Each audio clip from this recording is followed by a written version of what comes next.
Shalom, Salve, Assalamualaikum warahmatullahi wabarakatuh. Om Swastiastu. Anak-anak, salam jumpa lagi bersama Ibu dalam video pembelajaran kali ini. Semoga kalian selalu dalam keadaan sehat walafiat sehingga bisa mempelajari materi hari ini dengan baik. Hari ini kita masih belajar di bab 1 mengenai perumusan dan penetapan Pancasila sebagai dasar negara. Namun sebelum materi hari ini kita mulai, kita berdoa terlebih dahulu agar segala kegiatan pembelajaran kita dapat berjalan lancar dan apa yang dipelajari hari ini dapat dipahami dengan baik. Berdoa menurut agama dan keyakinan kita masing-masing. Berdoa mulai.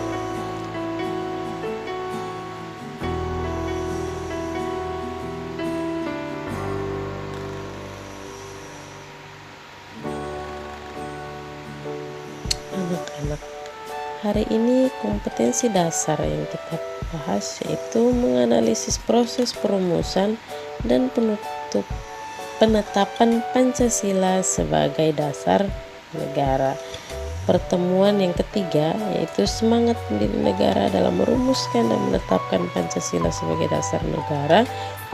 Bagian 1, nilai dan semangat pendiri negara.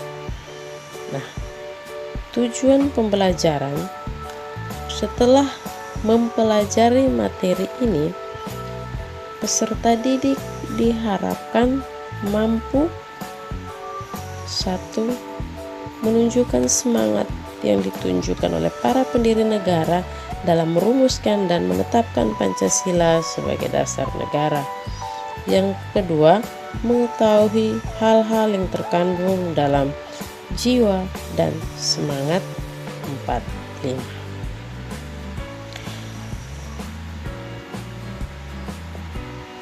Kita masuk pada bagian yang pertama, nilai semangat para pendiri negara.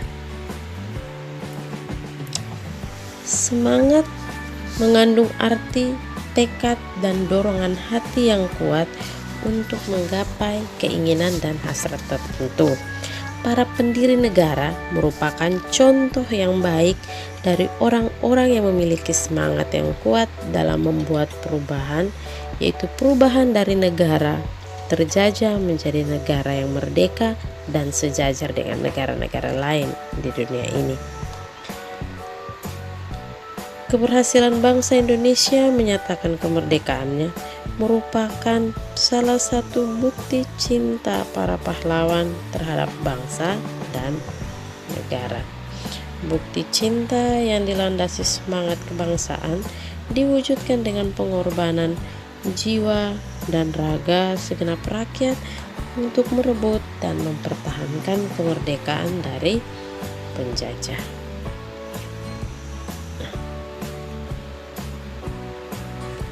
Semangat kebangsaan disebut juga sebagai nasionalisme dan patriotisme. Nasionalisme merupakan suatu paham yang menganggap bahwa kesetiaan tertinggi atas setiap pribadi harus diserahkan kepada negara kebangsaan atau nation state. Nah, sedangkan patriotisme berasal dari kata patria yang artinya tanah air. Kata patria kemudian berubah menjadi kata patriot yang artinya seseorang yang mencintai tanah air. Nah, berbicara mengenai nasionalisme, ada 2 jenis pengertian nasionalisme. Yang pertama, nasionalisme dalam arti sempit. Dan yang kedua, nasionalisme dalam arti luas. Nasionalisme dalam arti negatif yang berarti perasaan kebangsaan atau cinta terhadap bangsanya yang sangat tinggi dan berlebihan, yang sebaliknya memandang rendah terhadap bangsa lain. Nah, jadi nasionalisme dalam arti sempit ini dia mengarah ke arti yang negatif atau kurang bagus.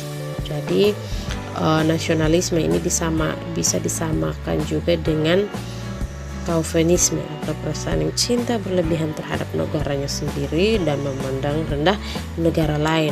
Nah, contoh nasionalisme dalam arti sempit ini pernah dipraktekkan oleh Jerman pada zaman Hitler pada tahun 1934 sampai 1945.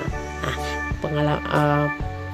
mengenai nasionalisme dalam arti sempit ini yang diterapkan oleh Jerman itu bisa dicari referensinya untuk dipelajari lebih dalam lagi. Nah, yang berikut nasionalisme dalam arti luas atau positif mengandung arti bahwa perasaan cinta yang tinggi atau bangga terhadap tanah air dan tidak memandang rendah bangsa lain. Jadi perasaan cinta nasionalisme dalam arti positif memiliki cakupan yang baik, artinya dia mencintai negaranya sendiri tetapi tidak memandang rendah bangsa lain. Artinya setiap bangsa memiliki derajat yang sama. Menurut Budi Juliardi, faktor pembentuk nasionalisme terbagi ada dua, yaitu yang bagian A, faktor objektif meliputi bahasa, warna kulit, kebudayaan, adat, agama, wilayah, kenegaraan, dan ras. Nah, faktor subjektifnya meliputi cita-cita, semangat, timbulnya kesadaran nasional untuk terwujudnya negara nasional.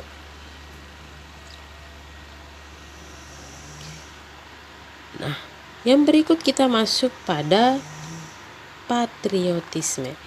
Jiwa patriotisme telah tampak pada sejarah perjuangan bangsa Indonesia. Hal itu antara lain diwujudkan dalam bentuk kerelaan para pahlawan bangsa untuk merebut dan mempertahankan kemerdekaan dengan mengorbankan jiwa dan raga. Jiwa dan semangat bangsa Indonesia untuk merebut kemerdekaan ini sering disebut juga sebagai jiwa dan semangat 45. Hal-hal yang terkandung dalam jiwa dan semangat 45. 1.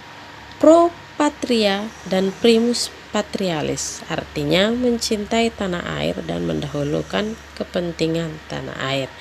Yang berikut ada jiwa solidaritas dan kesetiakawanan dari semua lapisan masyarakat terhadap perjuangan kemerdekaan. Yang berikut jiwa toleransi atau tenggang rasa antar agama, antar suku, antar golongan, dan antar bangsa. Yang berikut ada jiwa tanpa pamrih dan bertanggung jawab. Yang berikut ada jiwa kesatria dan kebesaran jiwa yang tidak mengandung balas dendam. Nah, berdasarkan materi yang sudah dijelaskan tadi, dapat kita simpulkan bahwa nasionalisme dan patriotisme dibutuhkan bangsa Indonesia untuk menjaga kelangsungan hidup dan kejayaan bangsa serta negara. Kejayaan sebagai bangsa dapat dicontohkan oleh seorang atlet yang berjuang dengan segenap jiwa dan raga untuk membela tanah airnya. Rasa nasionalisme dan patriotisme ini pun harus terus kita pupuk sehingga persatuan dan kesatuan dapat selalu terjaga. Oke anak-anak, pembelajaran kita hari ini sudah selesai. Silakan anak-anak kerjakan tugas yang tersedia di Google Classroom. Jika ada materi yang belum dipahami, dapat bertanya melalui media WhatsApp. Jangan lupa untuk selalu jaga kesehatan, tetap laksanakan protokol kesehatan di mana saja kalian berada, dan terus berdoa agar pandemi COVID-19 ini cepat berlalu dan kita semua bisa belajar bersama lagi di sekolah. Sampai jumpa, Tuhan memberkati.